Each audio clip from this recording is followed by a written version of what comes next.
Le président du Madagascar, Andry Rajoelina, réagit enfin depuis les mouvements de protestation du samedi. Après une journée de manifestations et de confusion, les autorités avaient affirmé que le chef de l'État était toujours dans le pays et que le gouvernement se maintenait fermement, peut-on lire sur Jeune Afrique.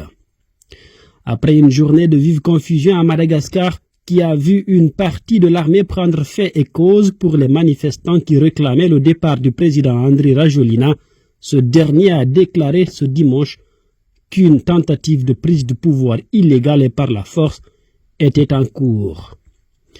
La présidence de la République souhaite informer la nation et la communauté internationale qu'une tentative de prise de pouvoir illégale et par la force, contraire à la Constitution et aux principes démocratiques, est en cours sur le territoire national, a déclaré le président dans un communiqué.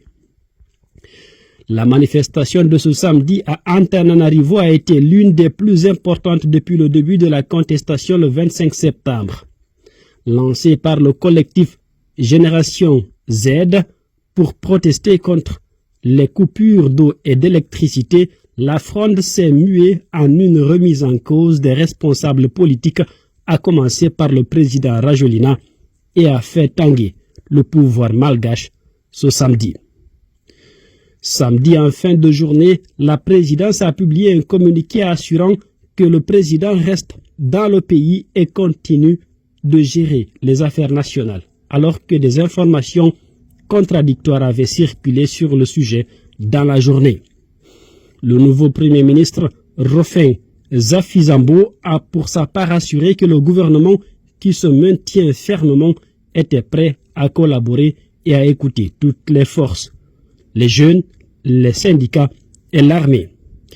Madagascar ne pourra pas résister à d'autres crises si cette division entre les citoyens persiste, a poursuivi le général dans un bref discours filmé. La police a fait usage samedi de gaz lacrymogène pour dissiper plusieurs milliers de manifestants dans la capitale. Une partie des policiers sont partis lorsque les soldats ont pénétré dans la ville dans des véhicules militaires, certains agitant des drapeaux malgaches, et ont rejoint la foule à liesse. Le départ de la police a permis à la foule de rejoindre la très symbolique place du 13 mai devant l'hôtel de ville d'Antananarivo. Sur place, le colonel Michael Randriandriana du corps d'armée des personnels et des services administratifs et techniques, unités militaires ayant appelé à la désobéissance, a déclaré que la police avait été sur des soldats, touchant un militaire et un journaliste. Il disait en ces termes à tous ceux qui ont envoyé les gendarmes ici, à commencer par le chef de la gendarmerie, le premier ministre, le président, ils doivent quitter le pouvoir, a-t-il ajouté. Selon des médias locaux, les services de secours ont fait état de 2 morts et de 20 décès samedi. Des coups de feu ont été entendus pendant la manifestation, des tirs et des explosions ont encore retenti dans le centre de la capitale, à la nuit tombée. Avant de quitter leur base militaire du district de Soniarana, en périphérie d'Antananarivo, les soldats du CAPSAT avaient appelé à la désobéissance.